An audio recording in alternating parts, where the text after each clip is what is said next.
Hello everyone, here I'm going to present our post paper indexed 1555 at Symposium on Applied Computing. In recent years, some researchers began to explore the automatic action quality assessment on human body.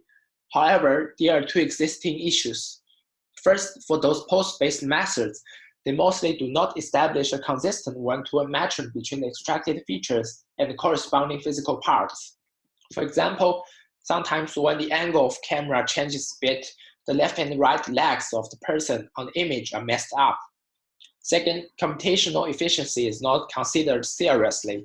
Since our hands are more complicated in structure, these issues seem to hinder the development of such assessment on human hands. So in this paper, we studied the quality assessment of our human hand actions reflected in RGB videos with these two issues in mind.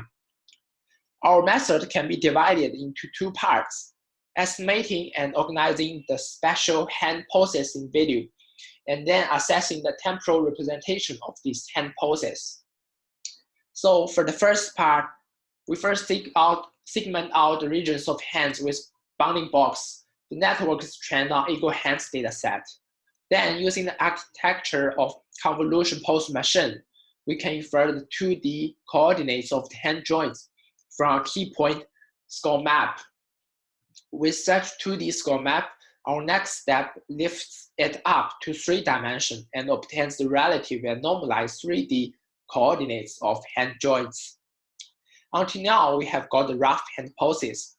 And then to consistently organize and adjust the hand poses, we need to distinguish both hands, if possible, and their geometric states.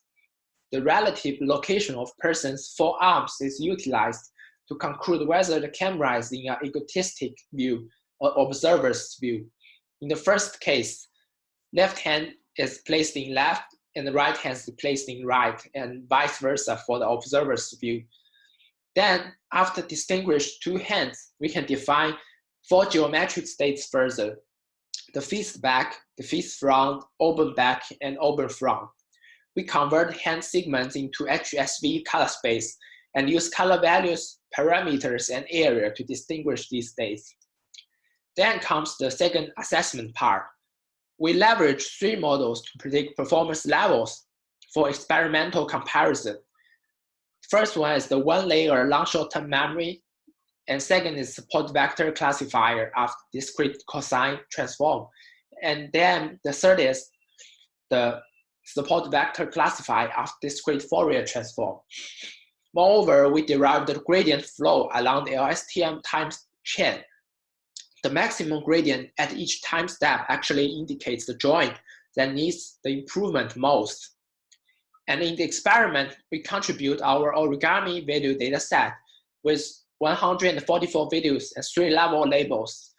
All the 3 assessed models achieve very promising results in terms of accuracy and area on the curve. In addition, we define 2 metrics to measure the computational efficiency of the 2 parts respectively. They show that hand poses can be processed in speed synchronized with 12 FPS videos. And also the performance evaluation and feedback can be done shortly after action finishes. So to conclude, in this paper, we propose a novel method to address the assessment of our humans' hand actions in real-time manner. And thanks very much for your listening.